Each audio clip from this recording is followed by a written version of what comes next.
వీక్షకులందరికీ నమస్కారం. 2025వ సంవత్సరంలో ఫిబ్రవరి మాసంలో ఏ విధమైనటువంటి గ్రహగతులు ఉండబోతూ ఉన్నాయి? ఎందుకంటే ఈ గ్రహ సంచారం అనేటువంటిది ఫిబ్రవరి దగ్గర నుండి చాలా కీలకంగా మారబోతూ ఉన్నది. ఉదాహరణకి కుజునికి ఉండేటువంటి వక్రగతి పూర్తయిపోతూ ఉండడం, గురునకు ఉండేటువంటి వక్రగతి పూర్తయిపోతూ ఉండడం, అలాగే గ్రహాల్లో ప్రత్యేకమైనటువంటి మార్పులు ఇవన్నీ వెరసి ద్వాదశ రాశుల పైన పూర్తిగా ప్రభావాన్ని చూపబోతూ ఉన్నాయి. ఉదాహరణకి ఈ మాసంలో ఉండేటువంటి గ్రహస్థితిని గమనిస్తే ఫిబ్రవరి నెల 4వ తారీఖు రాత్రి అంటే 5 వచ్చేస్తుంది. 5వ తారీఖుల గాయతూ గురుని యొక్క వక్రగతి పూర్తయిపోతుంది. ఇప్పటి వరకు వక్రించినటువంటి గురువు ఇక రుజుమార్గంలో ప్రయాణం చేస్తూ తన యొక్క సాధారణ ఫలితాలని ఇవ్వబోతూ ఉన్నారు. ఇక కుజుడు ఇప్పటి వరకు వక్రించి ఉన్నటువంటి కుజుడు ఈ 25వ తారీఖు తోటి ఫిబ్రవరి నెలలోనే తన యొక్క వక్రగతిని పూర్తి చేసుకుని తిరిగి మరలా తన యొక్క రుజు మార్గంలో ఆయన ప్రయాణించబోతూ ఉన్నారు. అలాగే రవి మకర రాశిలో సంచారం చేస్తారు 13వ తారీఖు వరకును. ఆ తదుపరి 13వ తారీఖు లగాయితూ కుంభరాశిలో రవి శని గ్రహాల యొక్క యుతి. ఇది కూడా చాలా ఇంపార్టెంట్. అంటే జ్యోతిష పరిభాషలో గురుశనుల యొక్క యుతి, శనికుజుల యొక్క సమసప్తక స్థితి, రవిశనుల సమసప్తక స్థితి, రవిశనుల యొక్క యుతి. ఎందుకంటే ఆ గ్రహం అస్తంగత్వం అయ్యేటువంటి విధానం ఇవంతా కూడా ఈ కొంత ప్రభావాన్ని చూపెడుతూ ఉంటుంది. ఇప్పటి వరకు రవిశనులు కలిసిందిలా సంవత్సర కాలం తర్వాత మరలా ఇప్పుడే రవిశనులు కలిసి ప్రయాణం చేయబోతూ ఉన్నారు. కాబట్టి శుక్రుడు రాహువు కలిసి మీనరాశి యందు ఉండబోతూ ఉన్నారు. ఇలా ఉన్నప్పుడు ఈ ఫిబ్రవరి మాసంలో ద్వాదశ రాశులకు ఏ విధమైన ఫలితాలు కలగబోతాయో మనం తెలుసుకుందాం. ముఖ్యంగా ఈ మాసం అంతా కూడా దేని మీద ఆధారపడింది అంటే గురుడిచ్చేటువంటి ఫలితాల మీదే ఆధారపడి ఉంటుంది.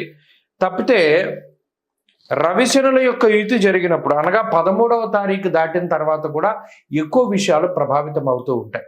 కాబట్టి ఈ విషయాలను నిశ్చితంగా పరిశీలన చేద్దాం. అందులో భాగంగా ద్వాదశ రాశుల యొక్క ఫలితాలని మనం చూద్దాం. కర్కాటక రాశి వారికి 2025వ సంవత్సరం ఫిబ్రవరిలో ఉండేటువంటి గ్రహస్థితిని చూస్తే జన్మ కుజుని యొక్క దోషం పోయినది. అయితే వ్యయ కుజుడు ఈ కుజస్తంభనం వల్ల ఈ రాశి వారికి కొంత ఇబ్బందే ఉన్నది. అయితే ఒక మంచి విషయం ఏంటంటే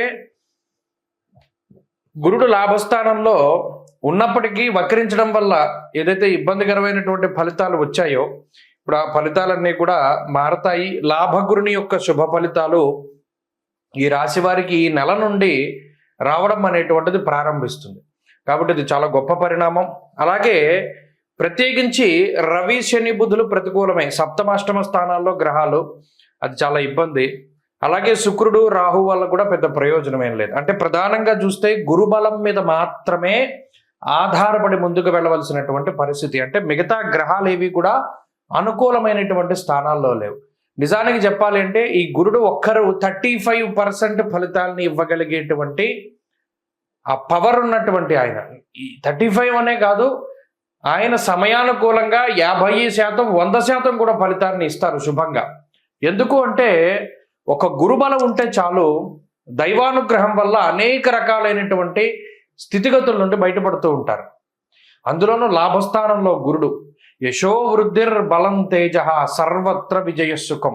నువ్వు ఏమైనా చెయ్యి, నేను నీకు అండగా ఉన్నా. ఎంత భయంకరమైన వర్షం పడినా నీ చేతిలో ఉన్న దీపం ఆరిపోకుండా ఉంటుంది. అది మెరాకిల్ అంటారు దాన్ని. అటువంటి మెరాకిల్స్ అన్నీ ఎప్పుడు జరుగుతాయి అంటే గురుని యొక్క అనుగ్రహం ఉన్నప్పుడు, భగవంతుడి యొక్క శక్తి తోడున్నప్పుడు అసాధ్యమైనటువంటిది ఏమీ లేదు, అన్నీ సుసాధ్యాలే. ఓ మనిషి 100 యోజనాల దూరంలో ఉన్నటువంటి నేలకి వెళ్ళాలి అన్నా ఎగిరి, లేకపోతేనేమో ఒక భయంకరమైనటువంటి ప్రకృతి విపత్తుల్ని దాటాలి అన్నా, భయంకరమైనటువంటి సంసార సాగరాన్ని దాటాలి అన్నా, ఏమి చేయాలన్నా కూడా అది గురుబలం ఉంటే సాధ్యమవుతుంది. అది కర్కాటక రాశి వారికి ఉన్నది. కాబట్టి ఈ మాసంలో భయపడాల్సిన పనేలా. కాకపోతే వచ్చే చెడు ఫలితాల నుండి కూడా గురుడు అదే రీతిగా కాపాడుతారు. మీరు గమనిస్తే ఇక్కడ 13వ తారీఖు దాటాక అష్టమంలో గ్రహ సంపత్తి పెరిగి శని రవి బుధుల యొక్క యుతి అష్టమంలో ఉన్నది. అష్టమంలో శని రవులు కూడి ఉండడం అనేటువంటిది సమస్యే, కానీ దాని నుండి కూడా గురుడే కాపాడుతారు. అంటే ఇక్కడ ఒక్కొక్కసారి ఏమవుతుందంటే ఏదైనా ఒక విషయంలో ఇబ్బంది కలిగిన తర్వాత కాపాడుతారు, ఒక్కొక్కసారి కలగకుండానే కాపాడుతారు. అది మన అదృష్టం మీద, మన జాతకంలో ఉన్నటువంటి దశాంతర దశల మీద కూడా ఆధారపడి ఉంటుంది. కాబట్టి అంటే నేను ఎందుకు ఇంత ఉపోద్ఘాతం చెప్తున్నానంటే, మిగతా గ్రహాలు ఎంత ప్రతికూలంగా ఉండనివ్వండి, గురువు యొక్క బలం ఉంటే చాలు గోచారంలో, ఇంకేమీ అక్కర్లా. అందులో ప్రధానంగా లాభకురుడు అన్నింటా కూడా విశేషమైనటువంటి వారు. కాబట్టి ఈ మాసంలో ఆ బలం ఉన్నది. తత్ఫలితంగా అటు ఉద్యోగపరంగా కానీ, వ్యాపార పరంగా కానీ, ఆర్థికంగా కానీ, ఆరోగ్యపరంగా కానీ, రాజకీయంగా కానీ అన్నిట్లోనూ కూడా చాలా గొప్ప ఫలితాలు వస్తాయి. అయితే మిగతా గ్రహాల తాలూకు చెడు ఫలితాలను కూడా మనం ఒక్కసారి విశ్లేషణ చేసుకుంటే అటువంటివి ఏర్పడ్డప్పుడు మనం ఎలా బయటపడాలి, లేదా ఎంత జాగ్రత్తగా ఉండాలి అన్నది తెలుస్తుంది. వ్యయస్థానంలో కుజుడు కానీ, అష్టమంలో శని కానీ కొంత ఆరోగ్యపరంగా ఇబ్బంది పెడతారు. రెండో విషయం ఏంటి అంటే, నానా కార్య విరోధస్య వ్యాధి పీడ ధనక్షయం. అంటే వ్యాధి పీడ ధనక్షయం, ఏదైనా అనారోగ్య సమస్యల వల్ల డబ్బు ఖర్చు అయ్యేటువంటి పరిస్థితిని కలగజేస్తారు, లేదా ఏ కార్యక్రమాన్ని ముందుకు సాగనివ్వరు అనేటువంటి విధంగా ఈ రెండు గ్రహాలు ఫలితాన్ని ఇస్తూ ఉన్నాయి. మరి గురుడు ఏం చెప్తున్నారు, మళ్ళా సర్వత్ర విజయ సుఖం, నువ్వు ఏమైనా చేయి నేను ఫలితాన్ని శుభంగా ఇస్తా. అక్కడ ఈ రెండిటికి పడుతుంది అనమాట. అంటే క్వైట్ కాంట్రడిక్టరీ ఫలితాలని మనం కర్కాటక రాశి వారిలో చూస్తూ ఉన్నాం. ఇక్కడ ఏది బలంగా ఉన్నది అంటే మీకే తెలిసిపోతుంది. ఫిబ్రవరి నెలలోనే ఏదైనా ఒక పని తలపెట్టండి, దానిలో అనేక రకాల అవాంతరాలు వస్తాయి, కానీ చివరికి అది పూర్తి చేయగలుగుతారు. అది మీరే స్వయంగా తెలుసుకోగలుగుతారు, అది నేను చెప్పడం కాదు. కాబట్టి అక్కడ ఏదైనా కార్య విఘ్నం కానీ, ప్రవాసము అంటే స్థానచలనం కానీ, లేదా అనారోగ్యం కానీ ఇటువంటివి ఏమైనా చిన్నగా బాధించవచ్చు, కానీ ఈ నెలలో భయపడాల్సిన పని ఏమిలా. ఇక కొంత డబ్బు ఖర్చు కనబడుతూ ఉన్నది. శుభ కార్యక్రమాలకి ధనాన్ని వెచ్చించేటువంటి పరిస్థితులు ఉన్నాయి. తీర్థయాత్రలు, దైవ దర్శనాలు, ఏదైనా శుభ కార్యక్రమాలు, వస్తువులు, ఆభరణాలు, వాహనాలు ఇత్యాది వాటిని కొనుగోలు చేయడానికి కూడా అవకాశం ఉంటుంది. అలాగే కుటుంబ పరిస్థితులు కొంతగా ఇబ్బంది పెట్టచ్చును. అనగా కుటుంబ సభ్యుల యొక్క ఆరోగ్య విషయమై కొంత శ్రద్ధగా మీరు చూసుకోగలిగితే ఈ మాసంలో కూడా ఇంకా ఏ విధమైనటువంటి సమస్యలు ఉండవు. సమయానుకూలంగా అన్నీ కూడా మీకు మంచి ఫలితాలే వస్తాయి. ప్రత్యేకించి ఏమి రెమెడీ చేసుకోవాలి అంటే, ఒకే ఒక్క రెమెడీ, ఈ అష్టమంలో ఉండేటువంటి శని వ్యయకుజుడికి సంబంధించి కాలభైరవుని యొక్క ఆరాధన చాలా మంచిది. కాలాష్టములు వచ్చినప్పుడు అంటే కృష్ణపక్ష అష్టమి వచ్చినప్పుడు ఖచ్చితంగా కాలభైరవుని దర్శనం చేసుకుని కూష్మాండ దీపం పెట్టండి. ప్రతినిత్యము కాలభైరవాష్టకాన్ని చదువుకుంటూ ఉండండి, మంచి ఫలితాలు సంప్రాప్తమవుతాయి. కుంభమేళ 2025 సంవత్సరంలో మొదటి నెలలో వస్తూ ఉన్నటువంటి అతి పెద్ద హిందూ పండగగా మనం దీన్ని చెప్పుకోవచ్చు.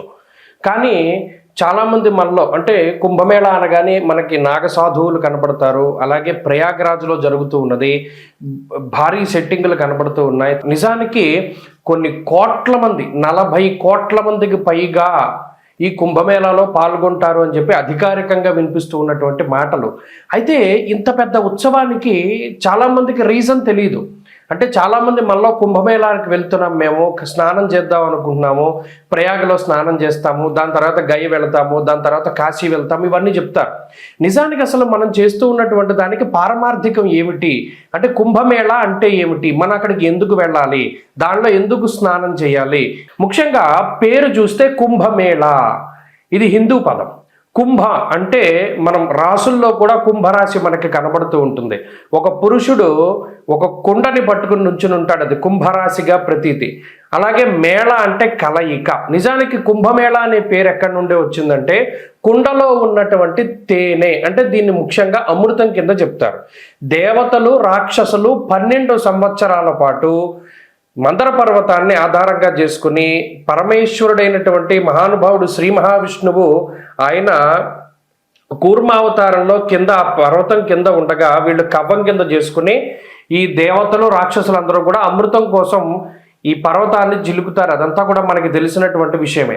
అయితే ఇలా 12 సంవత్సరాలు ఈ పర్వతాన్ని అంటే ఆ క్షీరసాగరాన్ని మదించిన తర్వాత 12 సంవత్సరాల తర్వాత మనకి అమృతం వస్తుంది. ఈ వచ్చినటువంటి అమృతాన్ని ఎవరు తీసుకోవాలి అనేటువంటి ఈ తోపులాట్లో ఆ కుండలో ఉన్నటువంటి ఆ అమృతము 4 చినుకులు అంటే చిన్న చిన్నవి 4 ప్రాంతాల్లో పడతాయి భారతదేశంలో. ఆ 4 ప్రాంతాలే ప్రయాగరాజ్, ఉజ్జయిని, అలాగే నాసిక్లో ఉన్నటువంటి త్రయంబకేశ్వర్, ఇక 4వది హరిద్వార్. మీరు ఎప్పుడైనా చూడండి కుంభమేళాలు జరిగినప్పుడు ఈ 4 ప్రాంతాల్లోనే జరుగుతాయి. దానికి కారణం ఇది. ఆ అమృతం, ఆ కుండ ఏదైతే మహానుభావుడైనటువంటి శ్రీ మహావిష్ణు స్వరూపంలో ఆయన ధన్వంతరి తీసుకొచ్చినటువంటి అమృత కలశం ఉన్నదో దానిలో నుంచి 4 బిందువులు పడ్డాయి భారతదేశంలో ఈ 4 ప్రాంతాల్లో. అందుకనే ఈ 4 ప్రాంతాల్లోనూ కుంభమేళా అనేటువంటిది నిర్వహిస్తారు. ఫస్ట్ ఆఫ్ ఆల్ ఈ పాయింట్ మనం గుర్తుపెట్టుకోవాలి. ఇక రెండవది, ఎప్పుడెప్పుడు జరుగుతాయండి కుంభమేళా అంటే? ప్రతి కుంభమేళా అంటే ఇందులో మనం ఒకటి గుర్తుపెట్టుకోవాలి, 12 సంవత్సరాలకి ఒకసారి కుంభమేళా జరుగుతుంది. అయితే ఇది ఎలా జరుగుతుంది? కాల నిర్ణయం 12 సంవత్సరాలు. ఇప్పుడు మనం గురుని బట్టే మనం పుష్కరాలు వస్తూ ఉన్నాయి. గురుని బట్టి ఎందుకు వస్తాయి పుష్కరాలు? అది కూడా మనం ఆలోచించాలి. మనం గుడ్డిగా వెళ్ళిపోకూడదు. ఓకే, గురుని బట్టి పుష్కరాలు వస్తాయి అంటే ఎందుకు వస్తాయి? ఇక్కడ దేవగురుడైనటువంటి బృహస్పతికి సంబంధించినటువంటి మానము ఒకటి ఉన్నది, అంటే కొలత. బారుహస్పత్య మానము అన్నాం. ఇప్పుడు మనమున్నాము చాంద్రమానాన్ని అనుసరిస్తాం. సౌరమానం ఒకటి ఉంటుంది, బారుహస్పత్యమానం ఒకటి ఉంటుంది. ఇలా కాలానికి ఉండేటువంటి కొలమానాలు ఒక్కొక్క గ్రహాన్ని ఆధారంగా చేసుకుని ఒక్కొక్కటి ఉంటూ ఉంటాయి. ఇప్పుడు ఉత్తరాదిలో ఉండేటువంటి కొలమానం అంతా బారుహస్పత్యమానము, సౌరమానము అంటారు. ఈ సౌరమానం, బారుహస్పత్యమానాల ఆధారంగా సూర్యుడు గురుడికి సంబంధించినటువంటి గ్రహ గమనాలను బట్టే ఈ కుంభమేళా వస్తూ ఉంటుంది. ఈ రవిగురుల యొక్క మార్పులు, ముఖ్యంగా రవిగురులు ఇద్దరూ కలిసి వృశ్చిక రాశిలో ఉన్నప్పుడు ఉజ్జయినిలో ఈ కుంభమేళా నిర్వహిస్తారు. అలా కాక రవి మకర రాశిలో సంచరిస్తూ గురుడు వృషభ రాశిలో సంచారం చేసినప్పుడు ప్రయాగలో కుంభమేళా నిర్వహిస్తారు. అలాగే రవి మేషరాశి యందు గురుడు కుంభరాశిలో ఉండగా హరిద్వార్లో కుంభమేళా నిర్వహిస్తారు. అలాగే రవి గురులు ఇద్దరు కూడా సింహరాశిలో సంచారం చేస్తూ ఉన్నప్పుడు ఆ సమయంలో నాసిక్లో ఉన్నటువంటి త్రయంబకేశ్వర్లో మనకి కుంభమేళా నిర్వహిస్తారు. కాబట్టి ఎప్పుడు పడితే అప్పుడు రావు. ఇందులో 12 సంవత్సరాలకి ఒకసారి కుంభమేళా వస్తుంది. 12 కుంభమేళాలు పూర్తయితే దాన్ని ఒక మహాకుంభమేళా అన్నారు. అంటే ఈ లెక్కన మహాకుంభమేళా ఎప్పుడు వస్తుంది? 12లో 144 సంవత్సరాలకి ఒక్కసారి మాత్రమే మహాకుంభమేళా వస్తుంది. ఈ కుంభమేళా వచ్చింది అంటే ఈ 45 రోజుల పాటు సిద్ధులు, యోగులు, మునులు, ఋషులు, కంటికి కనబడనటువంటి శరీరాలతో తిరుగుతూ ఉండేటువంటి వారు, తేజస్వరూపులు, దేవతలు, యక్షులు, కిన్నెరలు, కింపురుషులు, గంధర్వులు ఎవరైతే ఉన్నారో వారందరూ కూడా ఈ కుంభమేళాలో స్నానం ఆచరిస్తారు. అందుకనే దానికి అంతటి ప్రాధాన్యత. మరి ఇంతమంది మహానుభావులు స్నానం చేస్తూ ఉంటే అందులో కూడా మనం ఆ సమయంలో స్నానం చేయడం ద్వారా ఈ శరీరాన్ని అంటిపెట్టుకున్నటువంటి పాపరాశి అంతా దగ్ధమైపోతుంది అన్నాడు.